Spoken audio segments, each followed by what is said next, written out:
हाँ दोस्तों नमस्कार, क्या हालचाल है आप सबका। उम्मीद करते हैं कि अच्छे होंगे।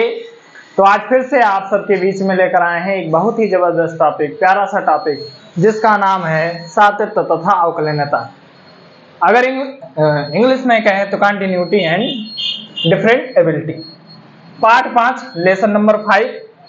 तो इसमें सबसे पहले हम ये समझ लेते हैं आखिर में कंटिन्यूटी क्या है, सातत्य क्या है, क्या होता है सातत्य, या कब कोई चीज सतत हो सकता है। सतत मतलब होता है निरंतरता। निरंतरता मतलब कहें कि बिना रुके हुए अनंत दूरी तक जाने वाली चीजों को ही हम सतत कहते हैं, या फिर क्या कह सकते हैं, कंटिन्यूटी कहते हैं। जैसे कहते नहीं अपनी भाषा में कंटिन्यू करते रहो, तो वही चीजें होती है। बिना रुके हुए कोई भी चीज जब चलती रहती है तो उसे ही हम सतत कहते हैं या कंटिन्यूटी कहते हैं। तो जैसे ये मान ये आपका ग्राफ है, ये एक्स अक्ष है, ये वाई अक्ष है। अब कोई आपका वक्र अगर मान लीजिए ऐसे चल रहा है, लगातार ऐसे जा रहा है, खत्म नहीं हो रहा है, तो ये कहीं ना कहीं इसमें क्या है, कंटिन्यूटी है कि ये खत्म नहीं हो रहा है, ये लगातार चल रहा है, कहीं भी अपने रास्ते से भटक नहीं रहा है, एक सीधी दिशा में बिल्कुल जा रहा है एक रेंज में। जैसे आप प्रकाश डालते हैं या जो है लेजर लाइट आप जलाते हैं, तो कहीं ना कहीं वो अनंत दूरी तक जाता है। वो एक आपका सतत दर्शाता है कि सतत के तरीके से वो बिल्कुल चल रहा है। अब असतत क्या होता है, कोई चीज जब सतत नहीं होती मतलब कुछ दूरी चलने के बाद वो अपने रास्ते से भटक जाए, अब रास्ता भूल जाए या खत्म हो जाए, वो असतत होता है। जैसे मान लो कि ये गया लेकिन ये पूरा नहीं गया, कुछ दूरी बाद ये मुड़ गया और ये तब इधर जग गया, तो कहीं ना कहीं देखो दो जगहों पर ये अपना रास्ता भटक गया। तो इस प्रकार की चीजों को हम सतत नहीं कहेंगे, जबकि इसे हम सतत कह सकते हैं। बात समझ में आ गई। तो चलिए इसमें कुछ चीजें और जान लेते हैं हम लोग कि आपका कोई भी सवाल सतत या असतत कैसे हो सकता है। तो ये दो कंडीशन इसमें होती हैं। एक तो आप इस तरीके से कह सकते हो कि जैसे लिमिट लिखा हुआ है, लिमिट एफ एक्स, अगर एक्स टेंडेंस ए माइनस आप लो मतलब ए से कम, एक तरीका ये होता है, ठीक है। ये किसके बराबर हो जाए, ये मान लो कि ये एल एच एस है, ठीक है, L left hand limit L H L है, ठीक। और दूसरा जो है वो मान लीजिए कि लिमिट एफ एक्स, ये आपका है ए से अधिक और यहाँ ए से कम। अब ऐसा क्यों है तो ये भी समझ लेते हैं। ऐसा इसलिए है कि मान लीजिए यहाँ पर 1 2 3 4, यहाँ पर मान लो कि कुछ नंबर यहाँ पर दे दिया कि 2 है। अब इसे हमें दिखाना है कि ये जो है सतत है या नहीं है, ये हमें दर्शाना है। तो इससे पहले हम एक स्थान मान लेंगे और इससे बाद में एक स्थान मानेंगे। मतलब इससे पहले भी आप ले सकते हो और इससे बाद भी, अगर दोनों बराबर आ गया, इनके बीच की दूरी बराबर आ गई, ये वाली दूरी, तो ये सतत कहलाएगा, अन्यथा सतत नहीं कहलाएगा। मतलब ये है कि यहाँ 2 है, ये 2 है मान लो यहाँ, ठीक। तो यहाँ पर आपने एक बिंदु लिया, यहाँ पर एक बिंदु लिया। अब अगर इस वाले से देखोगे तो ये मान लो कि आपने इस 2 से कुछ दूरी कम लिया इधर को, और इधर अगर आप इधर आए तो यहाँ 2 से कुछ दूरी अधिक लिया।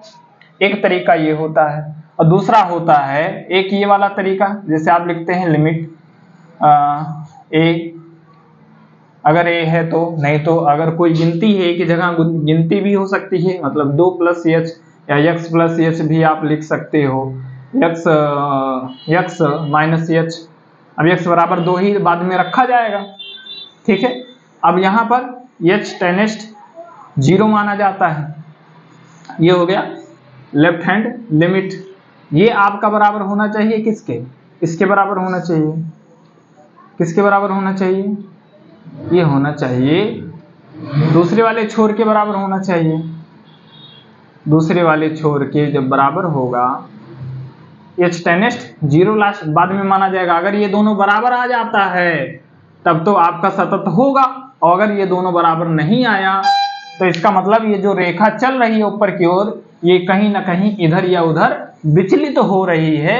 अगर ये दोनों बराबर नहीं आया तो वही सेम चीज यहां भी है, बस इसका तरीका और इसका तरीका, दोनों तरीके से आप सिद्ध कर सकते हो। बस थोड़ा सा ये आपके लिए आसान पड़ेगा, बिल्कुल आसान पड़ेगा। हम इसी तरीके से सवाल आपको सिखाएंगे कि कैसे सवाल को हम लगा सकते हैं, बिल्कुल आसान सिंपल तरीके से। लेकिन इसमें 3 कंडीशन आपको फॉलो करनी होती है। एक लास्ट कंडीशन ये होती है आपका लिमिट fx x टेंड्स 0 कह रहे हैं a, मतलब ये है दोस्तों कि ये 3 कंडीशन पर बराबर होना चाहिए। 3 कंडीशन पर बराबर कैसे होगा कि मतलब यहां पर आप थे तब भी बिल्कुल ये स्थिति बराबर हुई, यहां पर बराबर थे तब भी स्थिति बराबर हुई, और जब यहां पर हैं तब भी स्थिति बराबर ही आ रही है, अतः यह सतत है। बात समझ में आ गई? तो चलिए अब चलते हैं हम क्वेश्चन की तरफ। यहां तक बातें उम्मीद करते हैं कि आपको समझ में आ गई होंगी। अब हम चलते हैं पहले क्वेश्चन की तरफ। बस 2-4 सेकंड वेट करिए, कहीं ना जाइए। हाँ तो चलिए देखते हैं पहला सवाल। जैसे इसने लिखा है, सिद्ध कीजिए कि फलन fx बराबर 5x - 3 जो कि x बराबर 0, x बराबर -3 और तथा x बराबर 5 पर क्या है, सतत है। अब इस चीज की जांच करनी है आपको, तो सिंपल सा पहला सवाल हम देखते हैं यहाँ कि fx बराबर लिखा हुआ है 5x - 3, ठीक। तो आप ये अब सोचेंगे कि सर जी इसमें हम ये वाला नियम कहाँ लगाएंगे, क्योंकि जो अभी हमने आपको नियम बताया fx, यहाँ x टेंड्स a माइनस बराबर, हमने आपको बताया कि ये होना चाहिए fx, ये लिमिट लिखा हुआ है, ठीक है, limit x tends a plus बराबर limit fx x tends a। मतलब ये नियम हम कहाँ पर प्रयोग करेंगे? तो भैया ये नियम आप तब प्रयोग करोगे जब यहाँ पर कुछ लेस देन, ग्रेटर देन या इक्वल करके, मतलब तीनों स्थितियां जब देगा तब ये चीजें आपको प्रयोग करनी है। अन्यथा अगर कोई भी फलन हो, यहाँ पर कोई भी फलन हो, अगर वो कांस्टेंट होता है तो वो आपका जो फलन है, कांस्टेंट मतलब आंशिक मान अगर आ जाए, क्या आ जाए, आंशिक मान, मतलब कांस्टेंट आंशिक मान आ जाए तो वो फलन आपका क्या हो जाएगा, सतत हो जाएगा। अच्छा कैसे हो जाएगा, इस सवाल को लगा दें, उसके बाद हम आपको बता रहे हैं। तो चलिए देखते हैं। तो लिमिट किस पर सबसे पहले लगाना है, सबसे पहले x बराबर 0 पर लगाते हैं। तो लिमिट fx क्या रख रहे हैं हम, x टेंड्स 0 डायरेक्ट रखना है, आंशिक मान के लिए डायरेक्ट रखना है, क्योंकि इसमें लेस देन ग्रेटर देन आपको नहीं दिख रहा है, सिर्फ और सिर्फ इक्वल दिख रहा है। तो जब सिर्फ और सिर्फ इक्वल दिख रहा है तो हमें इसके लिए काम करना होता है। तो अब ये आपका बराबर हो जाएगा लिमिट 5x - 3 और x टेंड्स 0। अब यहाँ पर आप ये देखो कि भैया लिमिट जैसे हटाए x का मान यहाँ लग जाएगा, x गुणे 0 - 3 कितना आ जाएगा, ये हल करोगे 5 0 0, सिर्फ और सिर्फ क्या बचेगा, -3। अब -3 आया, x की तरफ क्या आया, -3 आया, तो -3 आया तो फलन सतत क्यों है, ये कंडीशन आपको बताने जा रहा हूं। जैसे x की तरफ -3 मतलब इधर 1 -1 -2 -3, यहाँ पर है -3, तो कहीं ना कहीं ये देखो आपकी ये जो रेखा है वो इसी लाइन पर निरंतर चल रही है, ना इधर ना उधर। और जब इसी तरफ इसी पर बिल्कुल जा रही है तो ये सतत होगा। समझ गए बात को। अब जैसे आप अगला रखोगे -3 रखोगे, ठीक, इसको आप लिख लो या स्क्रीनशॉट ले लो। अब हम अगला वैल्यू रखते हैं। अगला वैल्यू जो है वो क्या है, यहां पर अगली वैल्यू आप रख लो। जैसे देखो क्या रख रहे हो आप, -3, तो -3 रख रहे हो आप, -3। तो ये -3 जब आप रखोगे तो 5 गुणे -3 और -3 ये हो जाएगा आपका -15 -3, ये हो जाएगा 15 3 -18। मतलब सोचो x की तरफ आप कहीं ना कहीं -18 रहेगा, तो इस पर ये लाइन सीधा निरंतर चल रही है, यहाँ पर 0 होता है और उसके बाद में इस पर ये सतत बिल्कुल चल रहा है सीधा, ऊपर की तरफ भी अनंत और नीचे की तरफ भी अनंत रूप से बिल्कुल ये चल रहा है, तो इसलिए क्या हो जाएगा, सतत हो जाएगा। अब इसी तरीके से x बराबर 5 पर भी सिद्ध कर देते हैं। x बराबर 5 पर आप जब सिद्ध करोगे तो क्या होगा, x बराबर 5 पर देख लेते हैं। अब इसको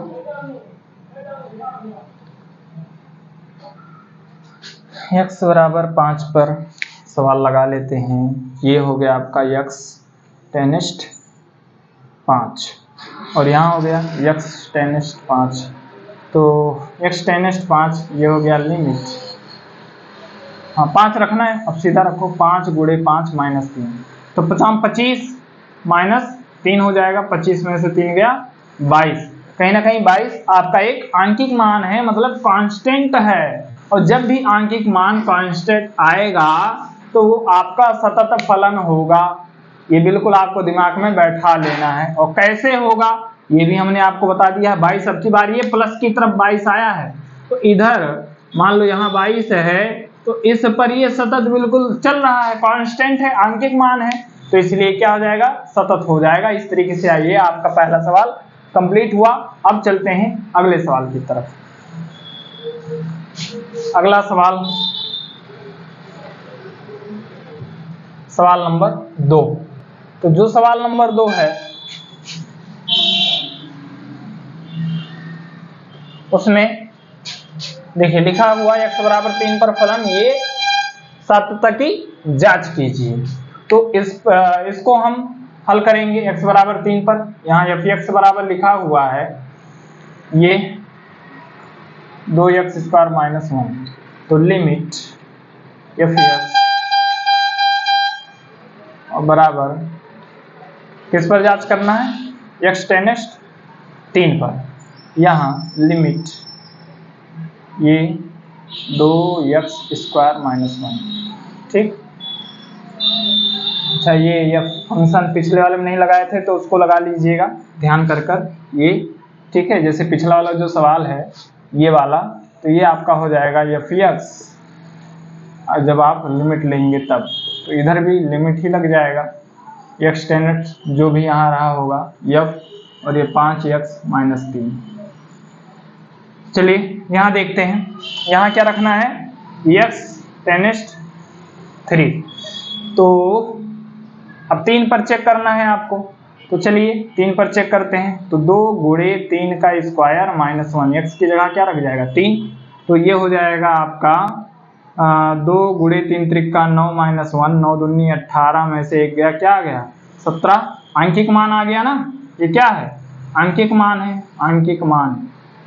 अब हम यहाँ लिख देंगे कि x बराबर 3 पर फलन सतत है, सतत है,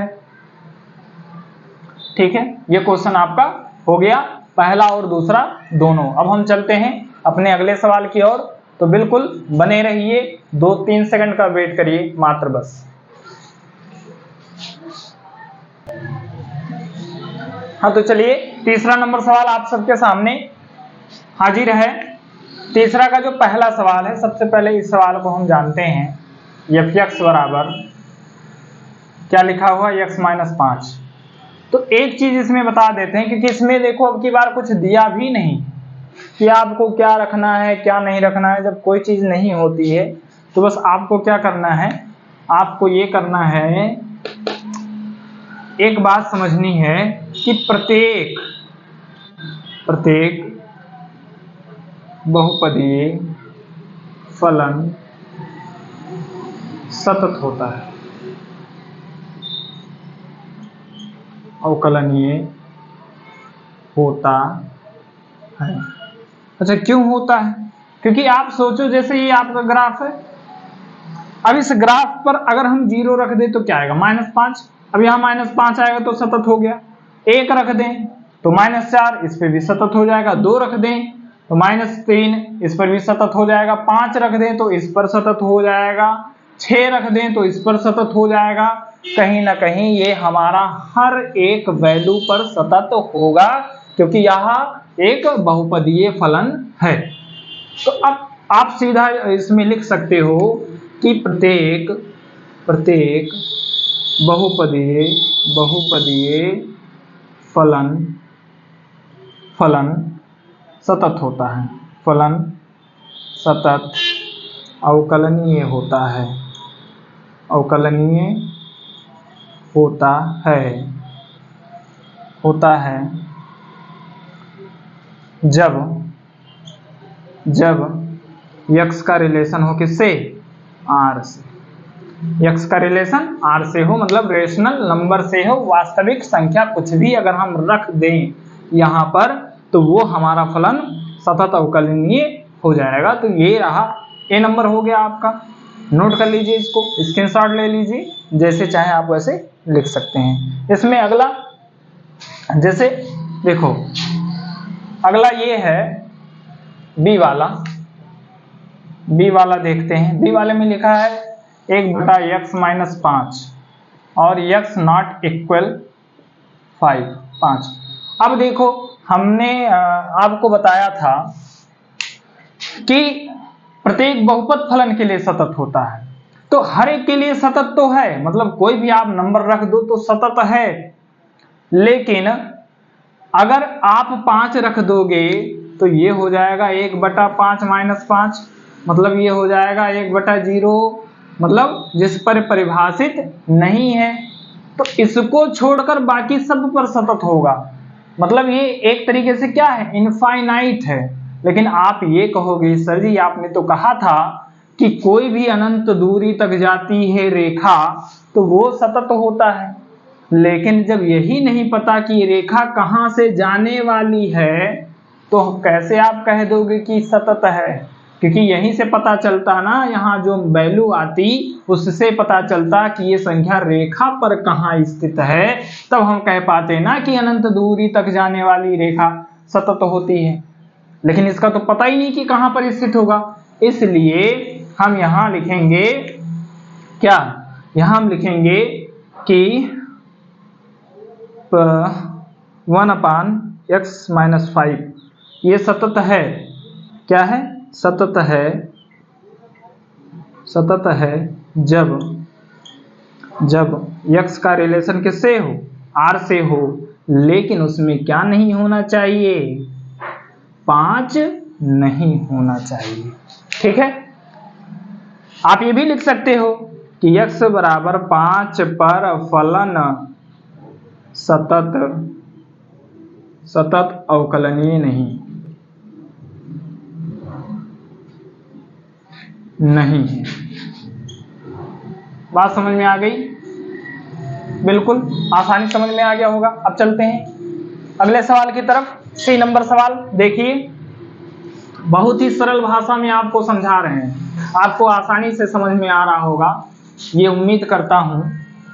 और अगर समझ में आ रहा है तो लाइक शेयर कमेंट करना ना भूलें, क्योंकि यही आपका लाइक शेयर कमेंट हमारे लिए ऊर्जा का काम करता है। अब देखो यहाँ पर लिखा हुआ x बराबर x नॉट इक्वल टू -5 पर ये फलन अवकलनीय नहीं, क्योंकि अगर -5 रख दोगे तो फिर नीचे 0 हो जाएगा, और जब 0 हो जाएगा तो फिर अपरिभाषित हो जाएगा। तो इसलिए -5 पर कोई भी फलन क्या नहीं है, ये फलन अवकलनीय नहीं है, मतलब सतत नहीं। तो हम ये लिख देंगे कि x का रिलेशन r से है जिसमें -5 पर फलन सतत नहीं है। तो -5 पर फलन सतत नहीं है, सतत नहीं है। लेकिन ये सोचना कि बाकी सभी पर सतत है। इस पर, इसमें आप लिख सकते हो पर फलन सतत है, इस पर -5 पर नहीं है, बाकी सब पर फलन सतत है। समझ गए बात को? ये बातें आपको समझ में आ गई होंगी आसानी से। अब चलते हैं डी नंबर सवाल की तरफ। डी नंबर सवाल में देखिए लिखा हुआ है, डी नंबर सवाल में लिखा हुआ है कि x - 5। अब इसमें जब आप जो है इस चिन्ह को हटाते हैं तो ये आपका दो फलन बन जाता है। मतलब एक तो ये निरपेक्ष वैल्यू इसको कहते हैं हिंदी में, ठीक। तो निरपेक्ष मान को जब आप हटाते हैं तो एक प्लस में और एक माइनस में बन जाता है। तो ये दोनों सतत है। अब दोनों सतत क्यों है?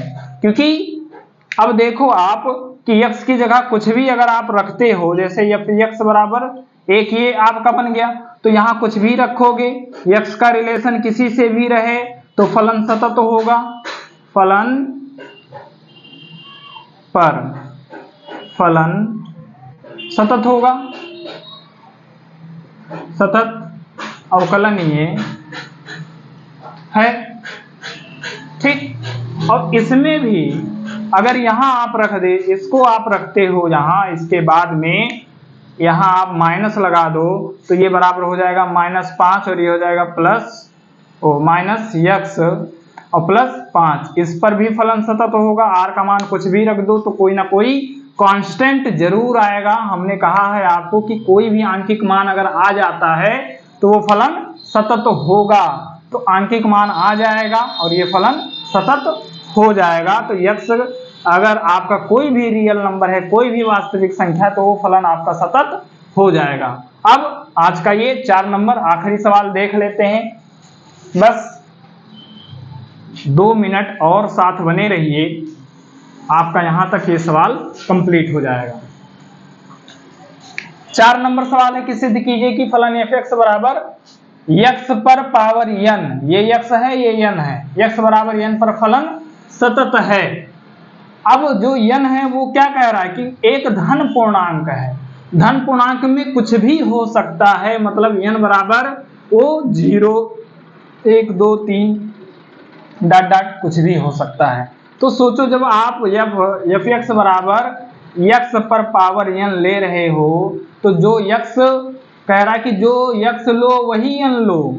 मतलब कि अगर आपने x लिया 5 तो n भी लेना है 5। अगर x लिया आपने 0 तो इसको भी लेना है 0। अगर x आपने लिया 1 तो इसको भी लेना है 1। कहीं ना कहीं प्रत्येक दशा में आपको आंशिक मान ही मिल रहा है, आंशिक मान मिल रहा है ना। और जब आंशिक मान मिल जाएगा, मतलब कांस्टेंट आपको मिल जाएगा, तो वो क्या हो जाएगा, वो आपका सतत हो जाएगा। तो इस पर फलन सतत है। मतलब आप ये कह सकते हो कि x बराबर n का रिलेशन किससे, रेशनल नंबर से, लेकिन धन पूर्णांक बोला है ना, तो धन पूर्णांक में आप क्या ले लोगे, कोई भी पूर्ण संख्या। पूर्ण संख्या मतलब होल नंबर, कोई भी होल नंबर आप ले लोगे तो वो आपका क्या हो जाएगा, वो आपका सतत हो जाएगा। पर फलन सतत है, सतत है। तो यहाँ तक ये सवाल आपके समझ में आ गया होगा। उम्मीद करता हूँ कि आप बहुत अच्छे से सीखे होंगे। तो यहाँ तक आपका साथ बने रहने के लिए धन्यवाद। आपने इतना समय दिया। आपको अच्छा लगा है वीडियो तो आप लाइक शेयर कमेंट करना ना भूलें। So thank you, all the best, आपका दिन शुभ हो।